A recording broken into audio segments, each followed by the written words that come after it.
आएर बादल गर्जिएर गिरीमा लागे अँध्यारा दिन छाया पर्दछ दूरबाट छविको पाइन्न है दर्शन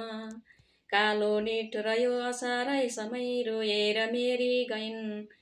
यी खोला कसरी तरिन् घन घटा उल्टिरहेकी थिइन् छाया बादलको परिकन थिए नीला पहाडी बन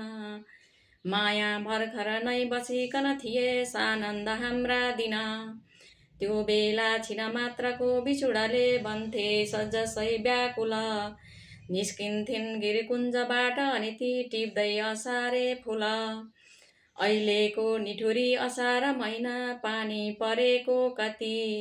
दर्कन्छन् जलधारा आज जति नै थर्कन्छ छाती उति पन्छीको गुण भत्किएर रुखमा भिज्दो छ पानीमा एक्लै ढोकुर एक्लै बिरहमा होला बसेको कहाँ हावाकासँग हरहराई कुहिरो दौडन्छ पहाडमा आउनन् परदेशिनी प्रियतमा फर्केर आषाढमा छाया तर्छ त नदी किनारा उनको आफू कहाँ छन् उनी डाँडा पार नुहेर जा खबर केही सोधेर आइन्द्रेणी रुन्छन् झ्याउ किरीरुलाई वनमा आषाढका ती दिन छाया आज दगुर छ यो कुन दिशा ओसारी नै मेरै मन काला बादल झोलिएर गिरीमा बर्सिरहेछन् यहाँ रोई रोई बगाई गाजल उनी होलिन् बसेकी कहाँ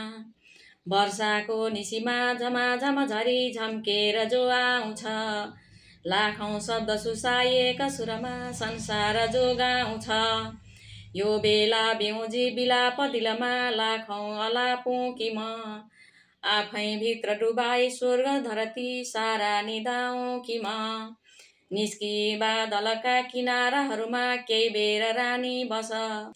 हेर्दै पर्वत खेत चौर हरिया नौला नयाँ मानिस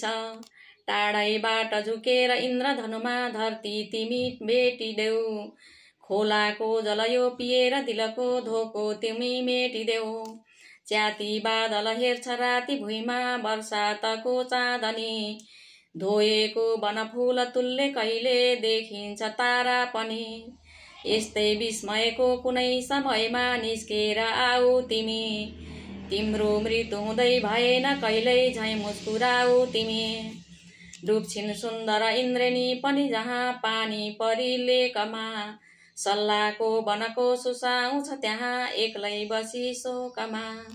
सम्झी रुन्छु म जो हिजो भर्खरै माया बसेको दिन हामी छौं त्यति नै अनित्य जति नै राम्रो छ यो जीवन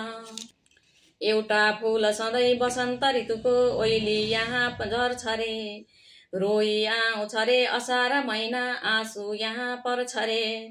रो रो बादल हे डुलेर दुनियाँ एक्लै निरुदेशमा भोलि जानु छ शुभ्र शान्त हलुका भई शून्यको देशमा।